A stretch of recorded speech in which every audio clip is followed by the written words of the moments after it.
Happy Thursday, everybody. Hopefully a great day for you so far as we get into the afternoon after a nice start. Not so much today. We're going to flip the switch. We do have this flow coming in from the southeast, supporting all that moisture coming up into the area. We're going to have our forcing mechanism, this upper level low, this disturbance that's coming in from the south. And what it's going to do, it's going to kick up a shot of showers and thunderstorms, but some of those could turn severe. We're looking at a marginal to slight risk across most, if not all, of the Q2 viewing area. Some areas just on the fringe there like Miles City. But what are we looking at in terms of severe weather? Timing, 2 p.m. to 9 p.m., give or take an hour on either side. By midnight, this should be completely out of the area.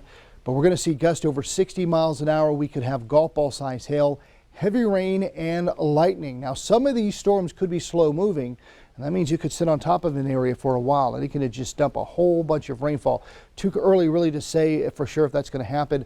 I think here in Billings we have a chance through midnight tonight, maybe get 1/10 of an inch of rainfall. Of course, some areas will get more than that, just adding to what's already been a very soggy start first half of the year of 2023, and it's shaping up to be maybe wet and soggier than normal for the rest of the year. And today, well, we'll just kind of add to those wet, the soil, the moisture out there, inundated with that moisture. So there's that forcing mechanism, and of course all that moisture coming up from the south, giving us a chance at that wicked weather today.